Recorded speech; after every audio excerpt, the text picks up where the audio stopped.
On y'all, it's your boy 3 Stacks in this thing, representing Team King of Games. And today we're going over a deck that has been showcased, I think, one time on my channel. And it was by my boy Charlie. He's one of our teammates. And I decided to, do my own spin and twist on the deck myself, because I really love Subterror as the archetype. It's very underrated. And again, it's a rogue deck, which is kind of like, my favorite kind of decks. I really love rogue decks a lot. So I wanted to do something really freaky with this deck and just make it as creative and overpowered as possible. And so I kind of found a build that I was comfortable with and tested out ratios, and I really like exactly how the deck functions. It basically ended up being exactly how I planned it, so I like it a lot. And as I said in my other video, you guys definitely need to go to metamats.com and start ordering your playmats from there in the future. I really love this mat a lot. I've been enjoying it ever since I got it. As I told you guys, I rate this a 10 out of 10. I just love how it's so soft, and the color is embedded in the mat itself. It's durable, the color will not chip or fade, and it won't damage your cards. This was made by our sponsor Metamats, and he made our logo. He made the mat very beautiful and exactly how I wanted it, because I love Yugioh, the King of Games. As you can see, this is Team King of Games. Our team is basically, we're following in his footsteps, you could say like that. So without further ado, we're going to hop right into this deck profile. It is pure Subterror in a sense, but it has quite a twist in the main deck. So we can't really say that it's pure, but it's the closest thing to pure that I could get the deck. So we're playing 3 copies of Fiendus. This card is insane. Like Fiendus, once you resolve your Fiendus, you're able to just do whatever you want in this deck. You can just do whatever you want. Like you can put her face down and then start special summoning all your behemoths from your hand. You can negate your opponent's card and then activate another Subterror's effect. You can special from the hand or grave. This card is just freaking insane. Like, she's so powerful. I love Fiendus. She is my favorite of all the Subterror monsters. Fiendus is just like, she's just not fair at all. Like, she's such a powerful, overpowered card. She really is. Resolving your Fiendus just really does put you so far ahead in your game. And she's just such a great recovery play, such a great overextender. She's such a great power play. She is the best monster in the deck. I can sit here and overhype her, but it's not really overhyping. Fiendus is just so powerful. Her effect to negate can be so annoying. She can literally negate any card or effect that your opponent activates. She's a hand trap, dude. Like, she's insane. I love Fiendus so much. She's my favorite. And then we're playing 3 copies of Nemesis Archer. Archer is very broken.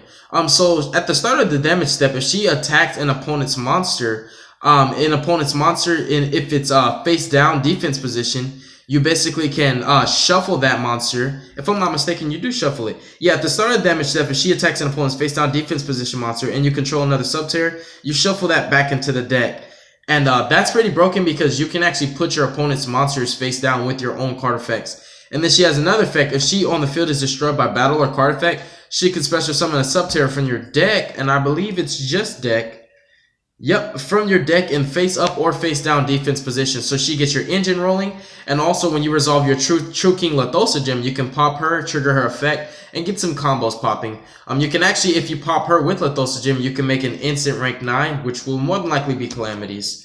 So I like it a lot. Archer is pretty darn insane. I like her. I'm playing 2 copies of Nemesis Warrior. I found him to be a comfortable number at 2, simply because once you get your engine rolling and you get him in your graveyard, you will always be able to revive him back from your graveyard with his own effect, and Fiendus can special summon any Subterror from the graveyard. So she acts as a monster reborn.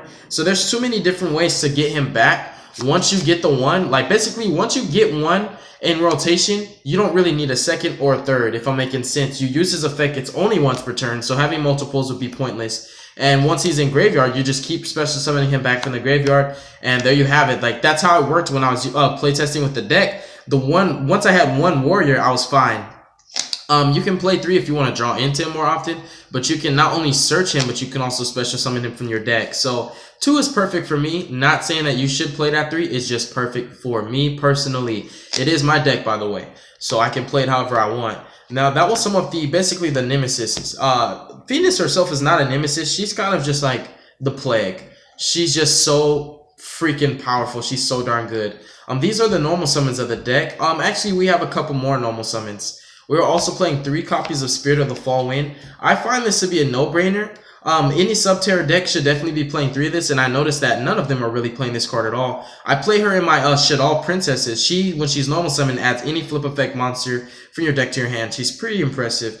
I also play a spicy tech card, which is Prediction Princess Petalif. When she's flip summoned, she has a flip effect. She changes all your opponent's monsters to face down defense, and they cannot be changed. So she's Quaking Mirror Force or Floodgate Trap Hole.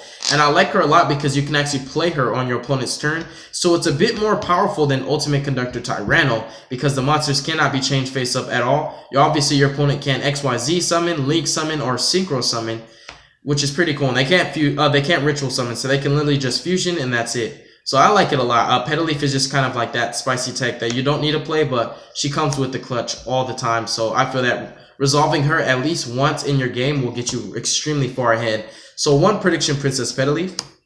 And this is a spicy tech that my homeboy Sam told me about. It's Deslakota. And I was like, dude, why didn't I think of this? He actually put me on this. I had no idea that this card existed. So Deslakota, once per turn, you can change this guy to face down defense. So he can kickstart your engine and special summon all of your Subterrors, your behemoths. He has an effect when he's flipped face up, you can actually draw a card. So he pays for himself in more ways than one. It's just a spicy tech that you do not have to play, but I found that it was nice to play. If I had 2, maybe I would play 2, but I would never, ever, ever play this card at 3. He's nice to have though. And that will definitely sum up the normal summons of the deck. Everything from here on is big boss monsters. So we're playing 3 copies of Terra Tray. You guys should know that this is a no-brainer. I love Prediction Princess Terra Tray so much. And any deck that I can play her in that she's abusive in, I'm going to play her. So this was just kind of like a no-brainer. I'm going to play Terra Tray in this deck because she's so darn good. And she accesses your engine on your opponent's turn and also revives any flip effect monster, which can be the Subterrors, or it can be any of the behemoths. It can be part of the Forbidden himself. She's just so powerful. And she also is a level 9 because we spam Calamities and rank 9s from our extra deck. That's pretty much all we make. So 3 Terra Tray, she's just a no-brainer. You do not have to play her. You can play pure Subterrors, but I just love her. And you guys know how much I love Rituals. I had to play her. We're also playing 3 copies of Lithosogem. Now, Lithosogem is pretty powerful in this deck. I also want to try out a True King build in this deck where I actually run Diagrams, him, and Barastos, and the Wind True King as well. I'm going to try to run like 7 True Kings with the Diagrams, which means I would have to put in 10 cards, which wouldn't hurt. I just have to find room and space to do so. But I do want to do a Subterror True King build without just not only him, you know, for the Earth, but other True Kings as well. I just think that'll be cool. So stay tuned for that. But 3 Lithosogem. He helps you to basically unbrick your hand sometimes, and he does trigger your Archer.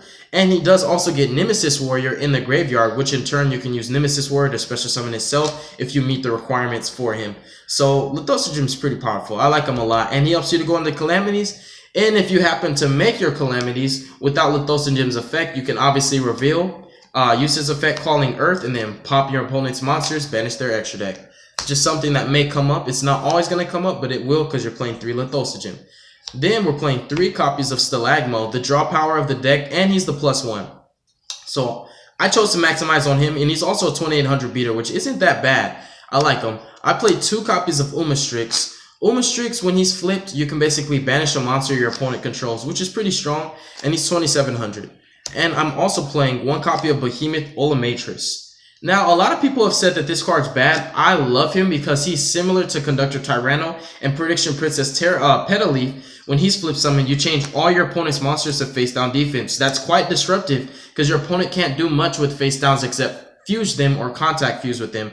So it's pretty cool. And obviously, if they're special summoned, if it's during the turn that they're special summoned, your opponent cannot flip them back face up. So that's what makes him very, very powerful. He can basically stun your opponent for a turn. And again, Ultimate Conductor Tyranno is such a powerful card. I was like, you know what? I want effects that can do something like that. And then we're playing 1 Pot of the Forbidden. He's searchable through your 3 Spirit of the Fall Winds. And you can also special summon him from your graveyard with the Prediction Princess Terra Tray herself. So 1 Pot of the Forbidden, and he literally can draw 2 cards, shuffle cards from your opponent's hand to the deck, bounce all spells and traps, and destroy all monsters. He's just a very, very powerful card with the 3k booty, which is nice. The monster count is pretty darn hefty, but I have my reasons for playing the ratios that I play in this deck. I really do love this deck. It's such a skillful deck in my opinion, and I feel that it's just something that if you really want a mental challenge, pick up Subterrors and try to build them and make them competitive. And that's what I do. I like to challenge myself all the time. I'm always challenging myself, trying to find more ways to, you know, make decks that aren't viable or aren't good in other people's eyes good. And I've definitely done that with so many decks. Like, I've definitely proven that. Again, I'm always saying it, it's not the deck, it's the person building it. And I've always believed firmly in that any deck, literally any deck, can be good. You just have to know what you're doing. I feel that people who say decks are bad, it's just probably that you're bad and you suck, and not the deck. You just suck, the deck doesn't suck. 3 hidden cities, 6 hidden cities. The hidden city is just so broken. Obviously, Optimus Prime gets you right to it. It not only searches any Subterror monster, but it also triggers your engine, and it also lets you stall because you can negate attacks with it and activate their effects, and it lets you flip face up, which is pretty darn good. I believe it's flip face up or flip face down. Change one face down. Okay, I'm sorry. Yeah, it does flip face up. I was right the first time. So you can target a Subterror, a face down monster, and a face down Subterror and flip it face up, which will activate its effect.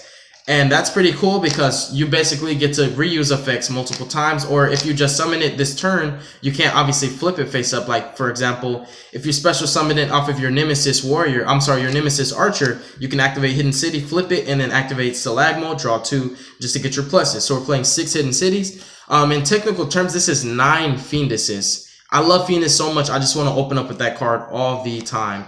And then 3 of my favorite spell in the deck, 3 Pre-Preparation of Rites, and 2 Part of Desires. You need to plus in this deck because it does require a bit of resources to perform some of the combos. So I just wanted to have as much consistency as possible. And you do have a lot of draw power, whether it's Pot of the Forbidden or Stalagmo or your Pot of Desires. And you also have your searching with your pre-preps and your hidden cities and your terraforming. And there's one more card that actually lets you tutor your engine. Spirit of the Fall Wind, she searches. And Fiendus herself is extremely consistent. I like her a lot. So the deck has its days where you can actually spam pretty heavy and also plus pretty heavy, which I like a lot. Where, you know, you're actually doing, basically you're making free boards where it costs you no resources at all. Then we're playing 3 Prediction Ritual.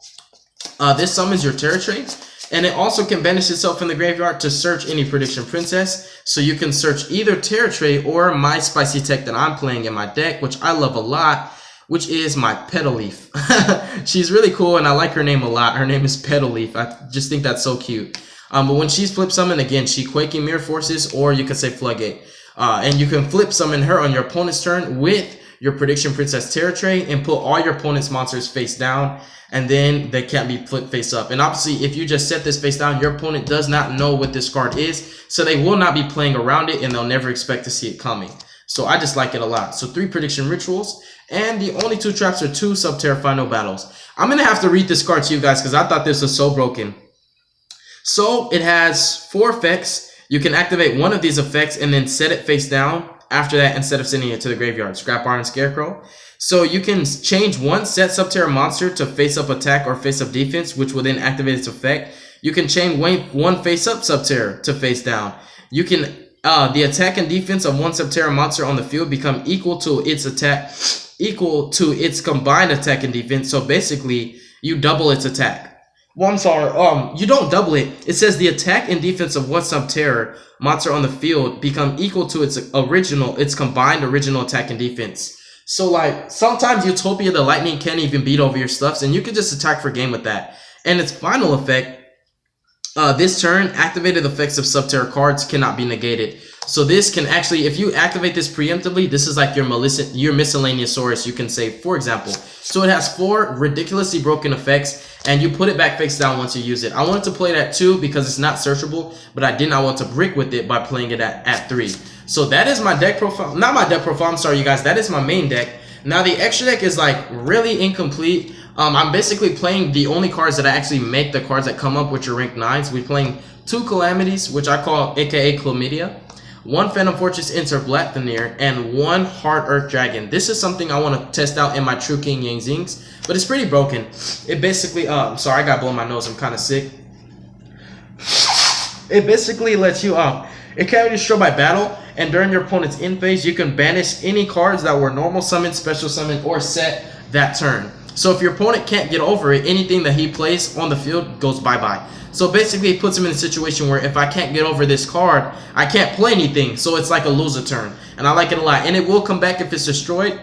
Plus 1,000 times any number of banished cards. And because you're playing Desires, you can get this guy pretty heavy.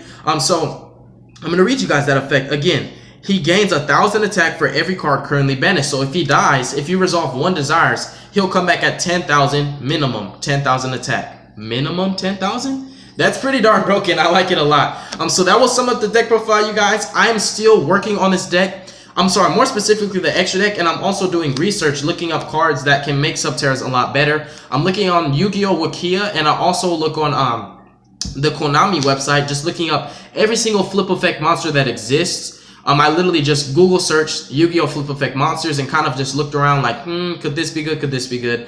So, you will definitely see a bunch of updates on this deck. This is something I'm going to work with for a long time, and I'm going to do a bunch of different variations on it. So stay tuned for that. Thank you guys so much for watching the deck profile. God bless you. Make good choices. Don't hurt your brain cells. Y'all have a wonderful day. And if I don't sound as energetic as I normally do, I'm sorry. I'm not feeling very well. And, yeah, so I do apologize for that. But again, you know, I'm still trying to provide quality content, so if you feel that I could have done better, just definitely let me know. I'm always open to constructive criticism, and I respect all of your opinions. Big, small, it doesn't matter. You're all big in my eyes, and I respect all your opinions again. So if you say something, I'm going to listen, I'm going to take heed of it, and I'm actually going to do something about that. So thank you guys so much for picking Team King of Games as one of, you know, the channels that you subscribe to, and you'll definitely be hearing from us soon. Mwah. Y'all have a wonderful day.